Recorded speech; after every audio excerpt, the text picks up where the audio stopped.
So hey guys, I'm here with my coach, Tom Bartel, my business coach, and we're just having a little conversation right now about how things been going. We're just in the early start of the year, though Tom and I got an early start in December, getting after what our objectives were that we needed to be on point with, and I'd say we're hitting some key milestones and aggressively going after some targets and having a blast together. So, Tom, just let you jump in and just let's get the conversation going a little bit about what we've been up to. Yeah, for sure. Well, I love working with you in all areas, but one of the things you're really good at that I appreciate is the end of the year and the turnover to the year. It's really important to get ahead of looking forward and what you want to do and how you want to achieve and how you want to succeed in the coming year.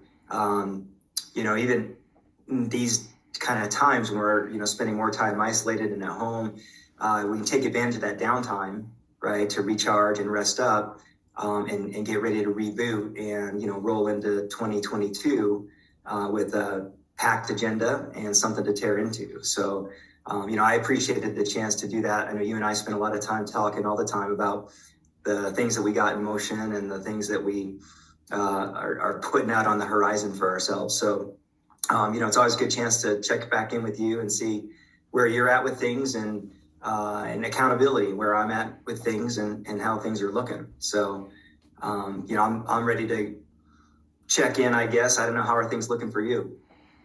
Yeah, I feel really good. I feel like we've been using that communication tool, Plutio, and some other vehicles, kind of similar to Trello. For most people, don't know what that is, but just being able to look at uh, some of the timelines that we had set, some of the things, the projects have now started to become just a few remaining tasks, and those tasks are getting basketed, or we're pulling some items out of what we call like our backlog of and even some items that have been in the parking lot are now making its way to our conveyor belt of I guess having the resources right now to start tackling those items, such as working on a lot of the social media, video production stuff. We're just starting to get underway with those things now, which was a priority for the early part of the year, which for me, as you know, is a busy season. Everybody's just set their New Year's resolution, so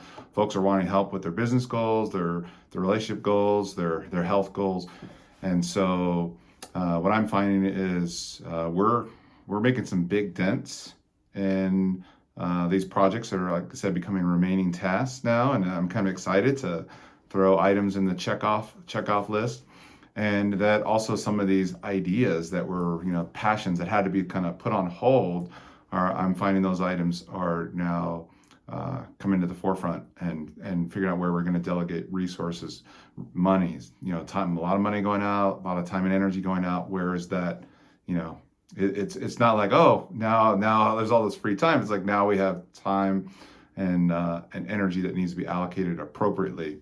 And you've been always really great with me at kind of pulling the brakes on and saying, hey, before we like get fully into something and get stuck in a groove with something that's starting to grow, making those calculations prior to, and then checking in as looking at our KPIs and seeing what the feedback is of what's actually occurring.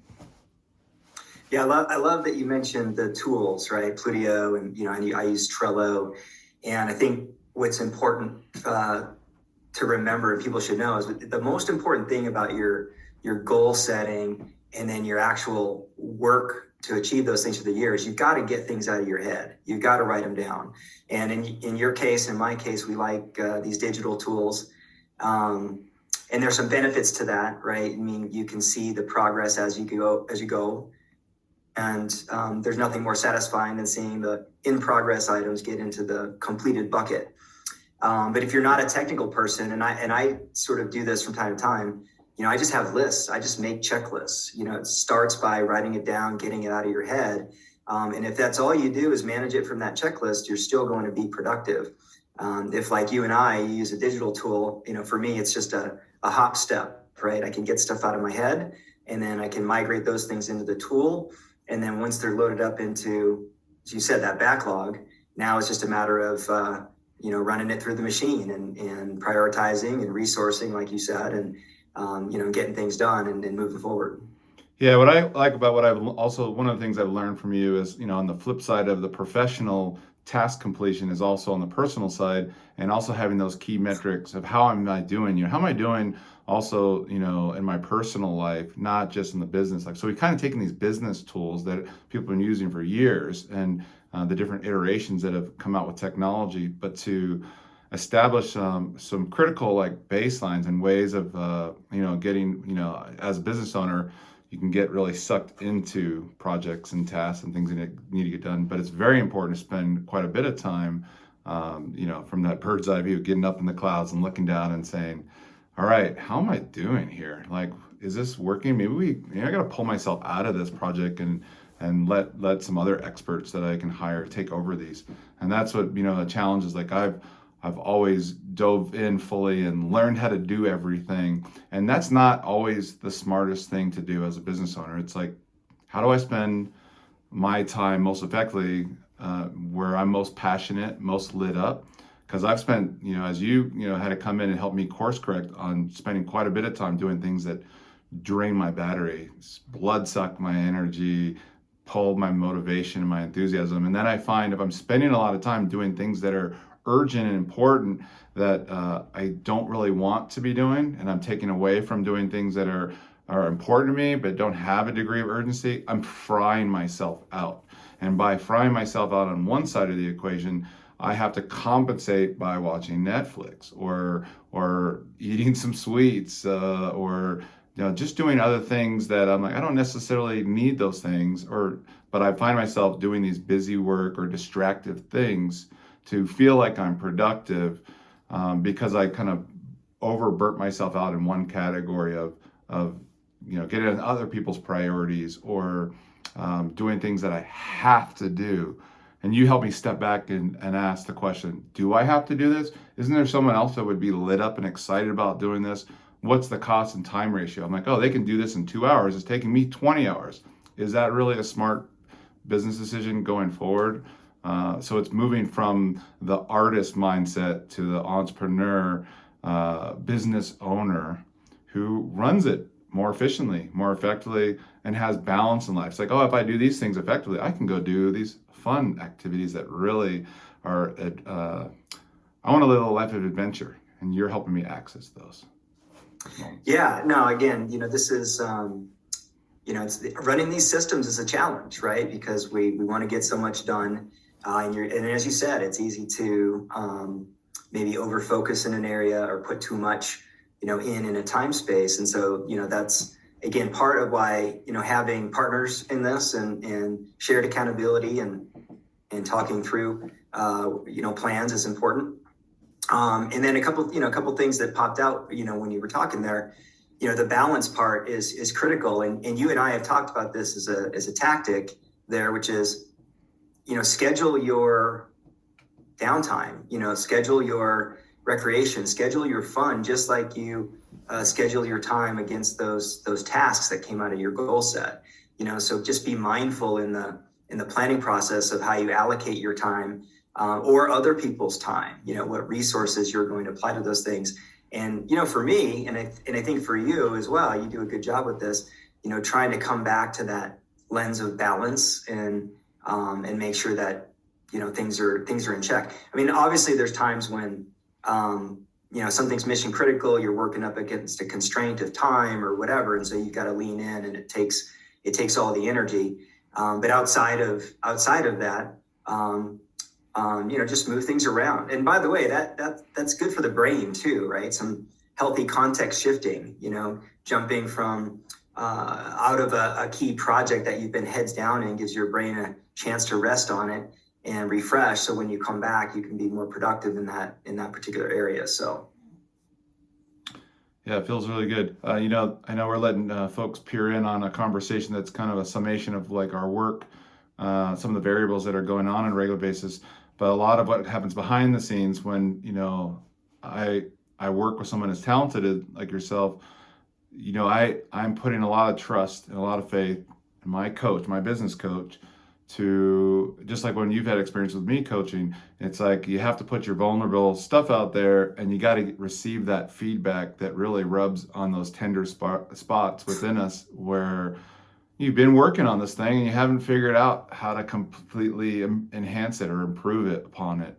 And that's being with someone like yourself, being in a space, a safe container to really give me some hard feedback about, where I'm effing up, and where I could use some support, where I could get a reframe on this and resource myself better, both internally with my conversation between my ears, as well as resources to start leveraging better. And that it's great to have someone, because it's so close to me right here. I can't see the switch that needs to happen. And from your perspective, it's like it's a simple thing, but like you have the courage and the tenacity to lean in there with me and keep chipping away at that.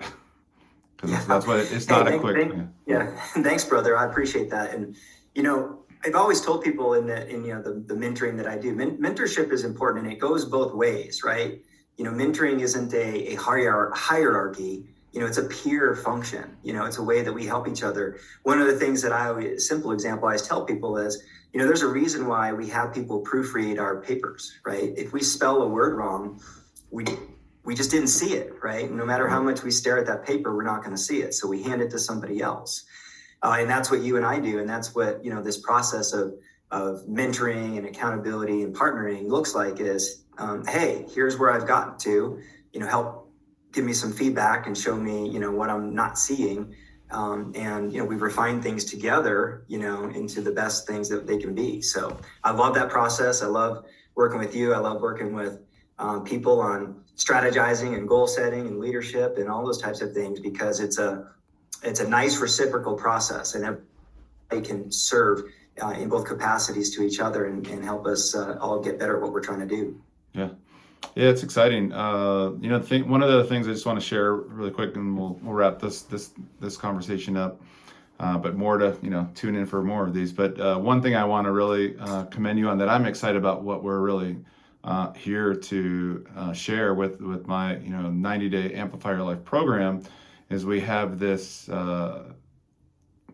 conversation that's been live with me and you for some time about how can you have all these business tasks as a business owner and family responsibility. You have three elderly kids now that are still, even though out of the house, there's a lot of responsibility and a lot of guidance that you're still and energy you're putting forth there.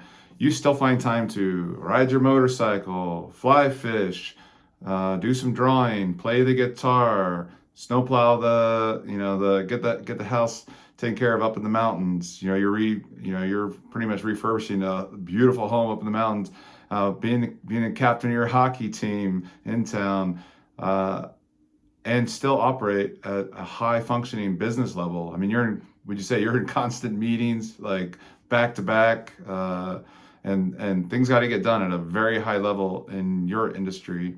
And so high performance is really important, and self-mastery equally.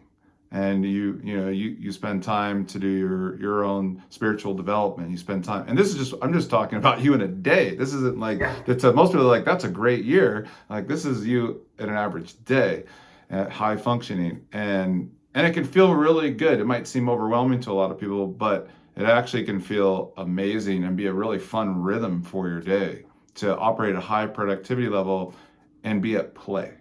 And like, ooh, what do I got to go do next? I got to have a business conversation with this person, and I got to go lead my hockey team to win the championships, or I got to go tinker with my guitar and rock on the chair on the porch up in the mountains, looking at the view, or get out into the water, for a fish. Like I said, what you do is really inspiring and doable for others, doable for myself. So I'm excited to share this with others, and I just wanted to if there's anything else you'd want to speak to that, otherwise. No, I appreciate that. I mean, I think, again, anybody can do this. It's just a matter of having a sense of balance, and it comes down to intention and motivation. And, again, I love doing this and trying to work this way, every day. When you set yourself a roadmap, then you have something to kind of go work against, right? And so I always think of it as, you have these lanes that you've defined, right? And so anything that you can advance that day, take what you can, right? But it starts with the planning, right? And baking a lot into that planning, right? Balance across your life, achievable things, understanding, short, medium, long-term, goals and objectives, really thinking about how you want to spend your time day to day and what outputs you're going to get, from your inputs. And, again, after, I think, for me personally, after, we've been friends for a while now, and after meeting you, and it's important who you hang with, right? And the mindsets and the mentalities of people, who are high achieving, right? If you hang out with high achieving people, you're more likely to have an attitude and be motivated and be high achieving. You hang out with folks who are lazy, you're probably going to be kind of lazy, so that's also an important factor. So I love hanging out with you. I get a lot from an amazing amount from the work that we do together. And if there's more people out there that want to hang out with us, this is what we do. And, let's figure out how we can do more together. Hey, thank you, Tom. I really appreciate your time today. Appreciate you as a human being and a brother on the journey. And looking forward to our next conversation. But thanks for taking time out today just to do a quick share and peer into the genius. So anytime, buddy. Yeah, okay. Thank you. Okay. All right, brother. Take care. I'll see you soon.